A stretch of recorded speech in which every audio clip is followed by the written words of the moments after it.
Good morning, everyone. How are you all? Now, today we'll start with DNA fingerprinting. Do you know what do you mean by fingerprinting? Yes, it's just same as our own fingerprints. Here in this topic, we'll take out the prints of our DNA. As you all are very much aware about the DNA, its structure and its functions. So what is DNA? Yes, DNA is the genetic material of an living organism.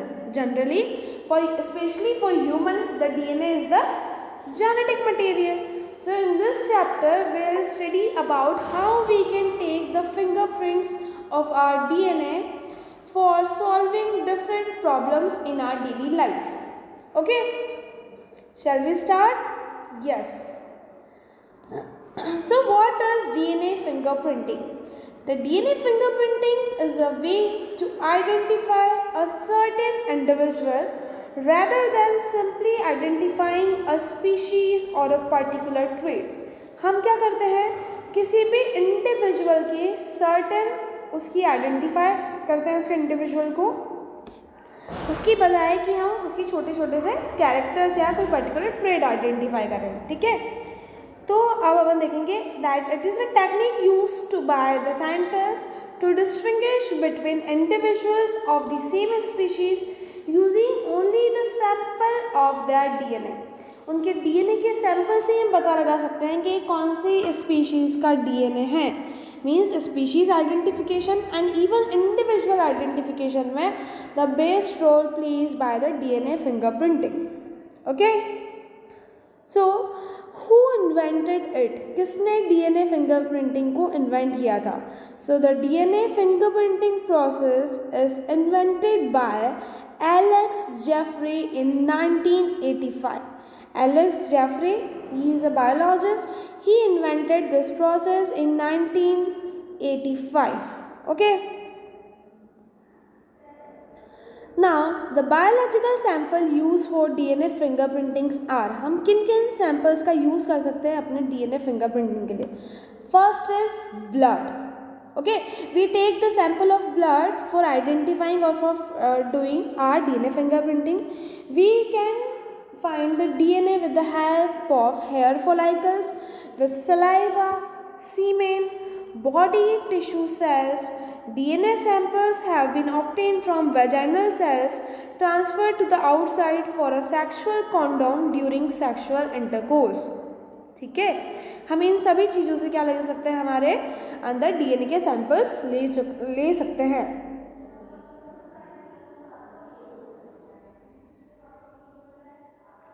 Next is, अगर हमने sample collection हो गया, suppose हमने किसी का blood sample लिया है, so what are the steps we need to follow for DNA fingerprinting? So there are basically 8 steps for the complete procedure of DNA fingerprinting. The first step is isolation of DNA. सबसे पहले हम क्या करेंगे, DNA का isolation. Isolation means we remove the DNA from the particular cell or the tissue. Like we take a small amount of blood or hair or skin is needed to isolate the DNA. DNA isolation एक practical है हमारे इसमें, plant से DNA isolate करना. तो हम क्या करते हैं, सेंट्रीफ्यूज करते हैं और अलग अलग हम डाइजेस्ट कर देते हैं, इंक्यूबेट कर देते हैं प्रोटीन को बाय डाइजेशन. उससे क्या होता है, हमारे अंदर जो हमारे सेल के अंदर जो डीएनए था वो कहाँ आ जाएगा, हमारे पास आ जाएगा. और वो जो जीनोमिक डीएनए है, सारी प्रोसेस हम उस जीनोमिक डीएनए पे परफॉर्म करेंगे. So number 1 step is isolation of DNA. When we get the DNA, then we'll do the second step, that is the digestion of DNA by restriction endonuclease. ये बहुत ही आपको अच्छे से पता है that restriction endonuclease का क्या फंक्शन होता है. This enzymes cut the DNA into small fragments from the recognition sites. ऐसी स्पेसिफिक साइट से, स्पेसिफिक बेस पेयर की पोजीशन से रेस्ट्रिक्शन एंडोन्यूक्लियस एंजाइम क्या करता है, डीएनए को कट कर देता है स्मॉल फ्रेगमेंट्स में. Okay, like we'll see that this is which type of ants, they are the which kind of end, sticky end form हुआ यहाँ पर, तो ये स्पेसिफिक हमारे डीएनए की कटिंग हो गई with sticky and. Now what happens? The section of DNA that are cut out called restriction fragment. जिस हमने पर्टिकुलर डीएनए के फ्रैक्शन को सेपरेट किया है उसको हम क्या बोलेंगे? Restriction fragment. This yields thousands of restriction fragments of all different size because the base sequence being cut may be far apart or close together. ठीक है, किस तरीके से हो सकता है? कई सारे भी बन सकते हैं, कई थाउजेंड्स भी मिल सकते हैं, क्योंकि अलग अलग साइज अलग अलग लेंथ में हम क्या करेंगे? रेस्ट्रिक्शन डाइजेशन करवाएंगे. Fine. The commonly use restriction enzymes for DNA cutting are HAE3, HINF first, ALU1, etc. These are the restriction enzymes used to cut the DNA fragments. Now what happens? The reaction mixture, जो अब हमें reaction mixture मिला है, now we'll incubate that reaction mixture overnight at 37 degree Celsius. अब इस reaction mixture को हम क्या करेंगे? incubate करेंगे overnight at which temperature? 37 degree Celsius. The next step is electrophoretic separation of different fragments. Electrophoresis सबको पता है. Electrophoresis में separation होता है on the basis of their size and molecular weight. ठीक है, electrophoresis में separation किसकी हेल्प से होता है? On the basis of their size and molecular weight. We'll see this apparatus. Already upon biotechnology वाले चैप्टर में पढ़ चुके हैं. इलेक्ट्रोफोरेसिस क्या होगा? यहाँ पर कैथोड से एनोड की तरफ मूवमेंट होगा और डिफरेंट डीएनए की साइजेस में वो मूव होते जाएंगे. Fine. Next, the DNA fragments are injected into the wells and electric current is applied around the gel. ठीक है, अब क्या हुआ? DNA is negatively charge, so it is attracted to the positive ends of the gel. DNA कैसा था अपना? Negatively charge था, तो किधर जाएगा? पॉजिटिव एंड की तरफ जाएगा. जितने छोटे फ्रैगमेंट्स होंगे डीएनए की उतना फास्ट वो मूव करेंगे. फास्ट मूव करेंगे तो लॉन्गर फ्रैगमेंट्स स्लो मूव करेंगे, और डीएनए फ्रैगमेंट अगर फास्ट मूव करेंगे तो बहुत ज़्यादा डिस्टेंस वो कवर कर पाते हैं. ठीक है, तो उनकी साइज़ की बेसिस पर अब हमारे डीएनए यहाँ पर सेपरेट हो जाएंगे. जो शॉर्टर डीएनए बहुत आगे तक चले जाएंगे, जो लॉन्गर डीएनए वो थोड़ा ही डिस्टेंस ट्रैवल कर पाएंगे. फाइन. अब हमने जो हमारे फ्रैगमेंट्स थे, रेस्ट्रिक्शन डाइजेशन फ्रैगमेंट्स या रेस्ट्रिक्शन फ्रैगमेंट्स, उनको सेपरेट कर लिया इलेक्ट्रोफोरेसिस की हेल्प से. The next step is the transfer of DNA on nitrocellulose membrane. अब क्या करेंगे? हम इस डीएनए को कहाँ ट्रांसफ़र कर देंगे? नाइट्रोसेल्युलोज मेम्ब्रेन में. जब मैंने आपको पढ़ाया था southern blotting, northern blotting, western blotting, वहाँ पर भी हमने इस मेम्ब्रेन का यूज़ करा था. याद आया? हम इस मेम्ब्रेन को क्यों यूज़ करते हैं? ताकि क्या हो जाए? फिक्सिंग करने के लिए हम इसका यूज़ करते हैं. तो क्या किया हमने? Here we transfer the DNA fragments on the sheet and soak them overnight by the process of Southern blotting. Southern blotting की हेल्प से हमने इसको क्या कर दिया? डीएनए को उसके अंदर ट्रांसफ़र कर दिया. कहाँ पर? हमारे नाइट्रोसेल्युलोज मेम्ब्रेन पर ट्रांसफरेशन हो चुका है. ठीक है, अपना सदर्न ब्लॉटिंग का सेटअप दिखा आपको. फाइन. Next what happen? हम क्या करते हैं उसके बाद? जब भी हमारा ट्रांसफ़र हो जाता है, now the next fifth step is probing और लेबलिंग. हम क्या करेंगे? लेबलिंग करेंगे उस स्ट्रैंड को. जब हम उसकी लेबलिंग करेंगे, सो एडिंग रेडियो एक्टिव और coloured probe to the nylon sheet which is complementary to the target sequence. हम किसी ना किसी तरह के जो क्रोमेटोफोर्स होते हैं, coloured substances, radioactive coloured substances से क्या करवा देंगे? उसकी प्रोबिंग करवा देंगे. Each probe only stick to 1 or 2 specific place on the sheet. हर एक प्रोब जो हमने इंसर्ट करवाया है वो एक स्पेसिफिक 1 या 2 जो हमारे स्पेसिफिक प्लेसेस हैं उन्हीं के साथ बाइंड होगा. Fine. The next process is hybridisation. जब प्रोबिंग हो जाती है उसकी अगली प्रोसेस क्या होती है? अपनी hybridisation.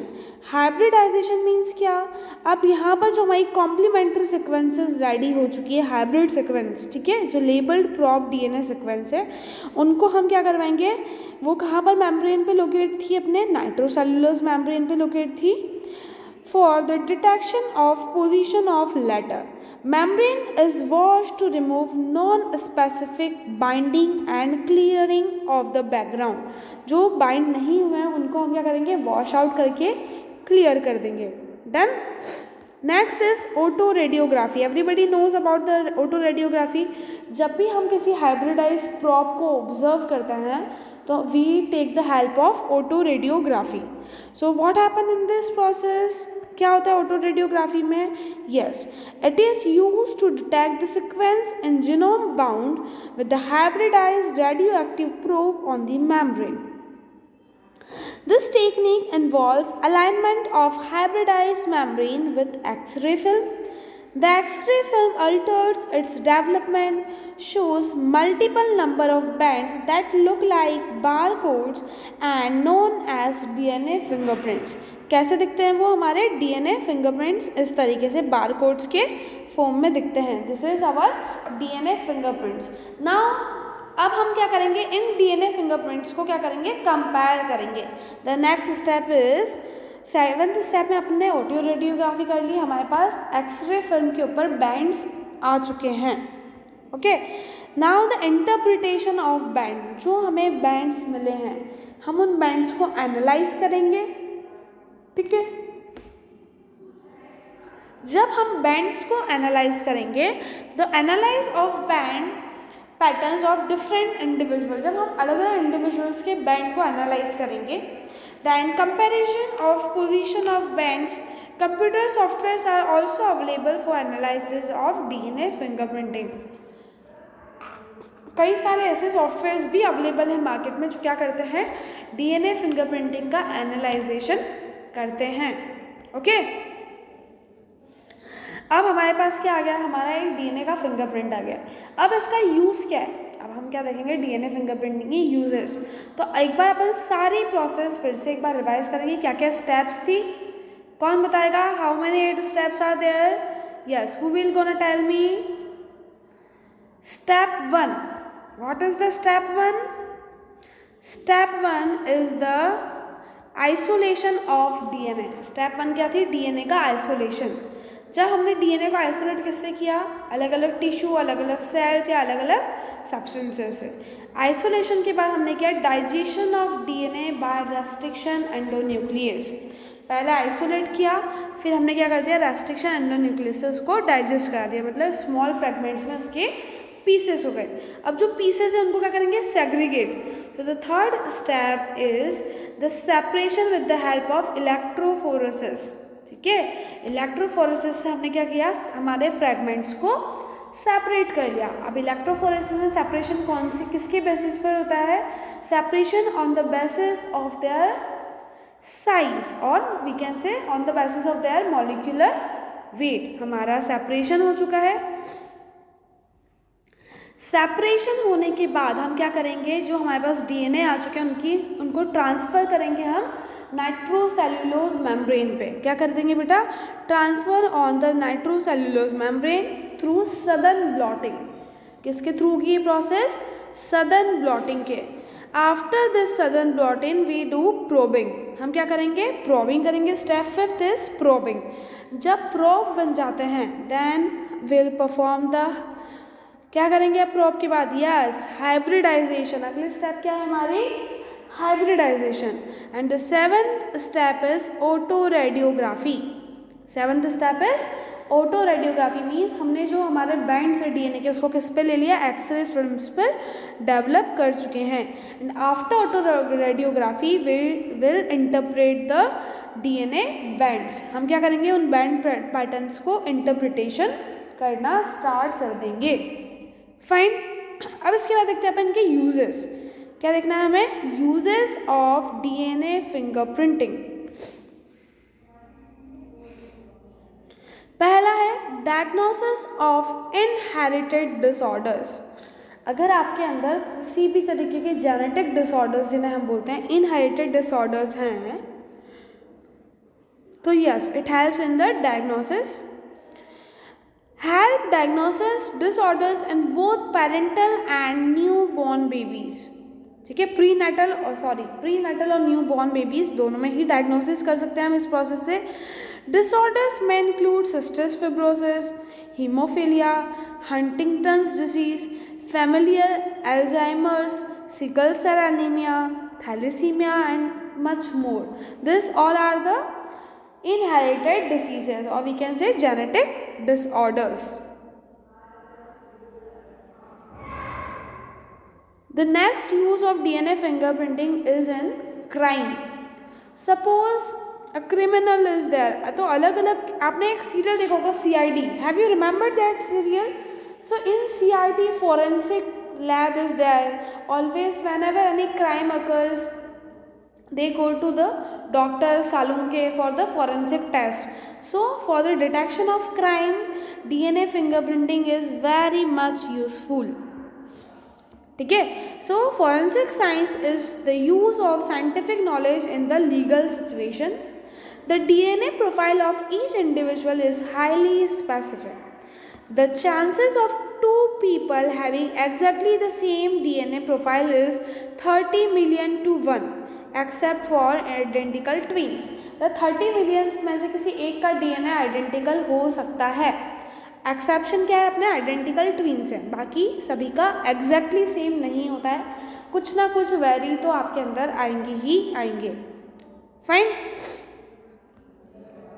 The pattern of the DNA profile is then compared with those of the victims and the suspect. वो जो हमें DNA बैंड का पैटर्न मिला है उसका इंटरप्रिटेशन हम किसके साथ कंपेयर करके करेंगे? या तो विक्टिम के साथ या जो हमारे सस्पेक्ट्स हैं उनके साथ हम उनको कंपेयर करेंगे. देन वी कैन फाइंड कि वो पर्सन क्रिमिनल था या नहीं था. If the profile match, the suspect is provide strong evidence that the suspect was present at the crime scene. अगर आपकी प्रोफाइल उस पर्टिकुलर क्राइम सीन से जो सैंपल मिले हैं उसके साथ मैच करती है, then you were there. It does not prove he committed the crime, but the thing they prove that it is evidence that the suspect was present at the crime scene. वो क्या evidence देता है कि उस particular crime scene से अगर sample में आपका DNA मिला है, मतलब that you were present. If the profile doesn't match the suspect, then the suspect may be eliminated from the inquiry. And if अगर आपका प्रोफाइल मैच नहीं करता है, then you can be eliminated. Like examples, a violent murder occurred. The forensic team retrieved a blood sample from the crime scene. They prepared DNA profiles of the blood sample, the victim and the suspect as follows.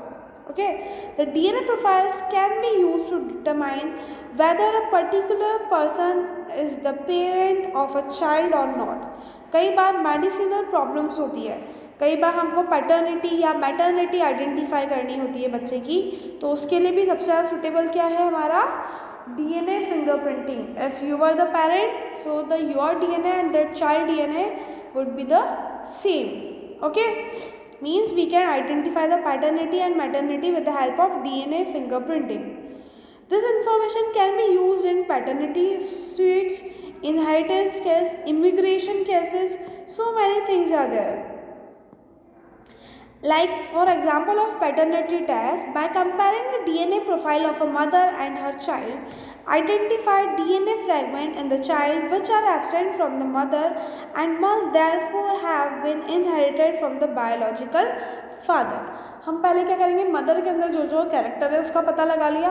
अब जो बचे हुए character हैं जो mother के अंदर से नहीं आए हैं, मीन्स वो उसके बायोलॉजिकल फादर की बॉडी से आए हैं.